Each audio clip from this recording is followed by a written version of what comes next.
Momentálne sa nachádzame pred Dadanovou tlačiarňou, alebo teda pred miestom, kde stála pred vyše 350 rokmi. Dnes si priblížime vznik tejto unikátnej kníh tlačiarne a taktiež sa pozrieme na rodinu Dadanovcov ako takú. Tak poďte s nami! Dadanovci boli rodina pochádzajúca pôvodne z Česka z okolia Moravy. Jedného dňa sa však všetko zmenilo a oni boli nútení svoje domovy opustiť.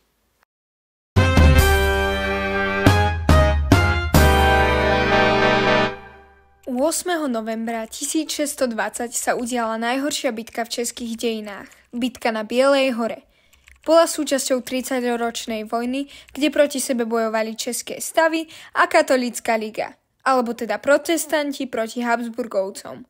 Výsledkom bola výhra Habsburgovcov, čo znamenalo koniec náboženskej slobody na území Česka až na niekoľko storočí.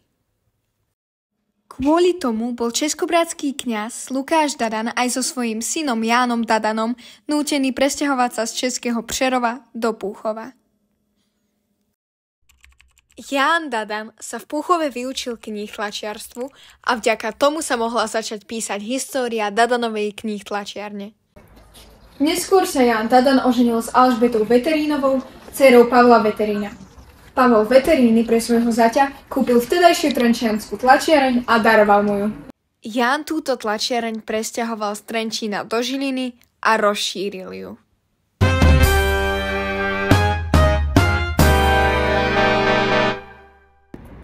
Ján Dadan sa venoval kníhtlači od roku 1665 až po jeho smrť, ktorá sa datuje na rok 1673 alebo 1674.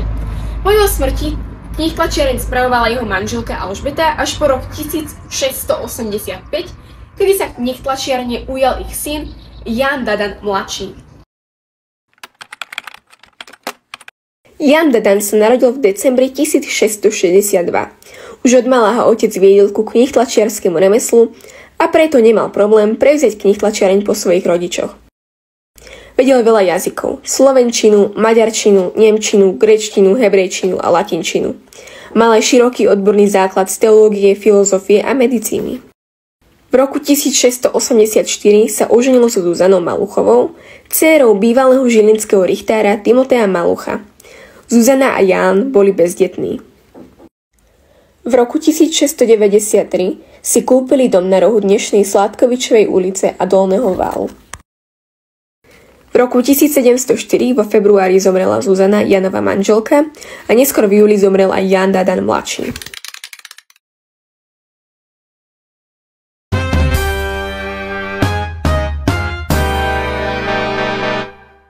Evanielický kňaz Daniel Krman napísal pohrebnú kázeň nad Jánom Dadanom a vydal ju ako knihu pod názvom Kniha života. Vďaka tejto knihe sme získali cenné informácie zo života Jána Dadana aj o žilinskej tlačiarni. Kniha života žilinského kníhtlačiara Jána Dadana sa skladá zo 7 častí. Daniel Krman sa o Jánovi Dadanovi vyjadruje veľmi pochválne. Tvrdí o ňom, že bol vzdelaný a urodzený človek a označil ho dokonca ako ozdobu celého mesta. S odchodom Jána Dadana odišiel aj vzdelaný a neobyčajný človek. Človek, ktorý tak miloval knihy, že im zasvetil celý svoj život. Keďže Ján a Zuzana nemali deti, museli po ich smrti dediť nepriami dediči, ktorí v tomto prípade boli Jánová sestra Anna Chrastínová a jej manžel Ján Chrastina. Chrastínovci však nemali taký vzťah ku kníhtlači ako Dadanovci a taktiež bývali mimo Žiliny, kde sa táto kníhtlačiareň nachádzala. A tak usúdili, že najlepšie bude, keď budú najímať ľudí, ktorí sa budú o tú kníhtlačiareň starať. V rokoch 1704 až 1708 mal v nájme Václav Krolob, v rokoch 1708 až 1712 mal v nájme William Kander. Medzičasom sa syn Anny a Jána, Daniel Chrastina, vyučil kníhtlačiarstvu. A teda v rokoch 1712 až 1717 ju mal v nájme Daniel Chrastina.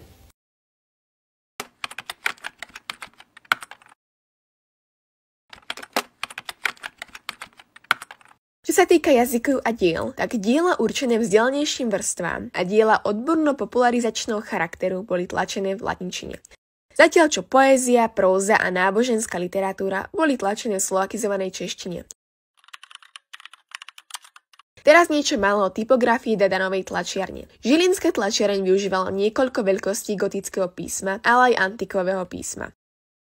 Latinské a maďarské tlače a tlače určené vzdialenejším vrstvám boli zväčša tlačené antikou. Diela v slovakizovanej češtine, teda hlavne tá próza, poézia a náboženská literatúra, boli tlačené v tom gotickom písme. V knihách by sme sa však mohli stretnúť aj so tlačkami drevorezov, teda napríklad nejaké znamenia z verokruhu, ako bývali v kalendári. Najviac s drevorezmi tlačila práve Alžbeta Dadanová. Využívali však aj rôzne ornamenty, ako napríklad kvietky a rastliny. Napríklad kalendáre mali prednej strany vyzdobené ornamenty. V 16. a 17. storočí bola Žilina vyspelým mestom s gymnáziom. To znamenalo, že tu bol dopyt po knihách, učebniciach, kalendároch a iných tlačovinách. Tento dopyt dovtedy riešilo Česko až do roku 1620, kedy sa udiala bitka pri Bielej hore. Po tejto bitke však všetky českomoravské protestantské tlačiarne boli zakázané. A tento problém, ktorý nastal, vyriešila Dadanova tlačiareň. Na Dadanovcov a ich knih tlačiareň nikdy nezabudeme. Členovia rodiny Dadanovcov zasvetili celý život knih tlačí a práve vďaka ním knih tlač na Slovensku prosperovala a dostala sa na lepšiu úroveň. A práve preto si zaslúžia titul Dadanovci, rodina, ktorá má knih tlač v krvi.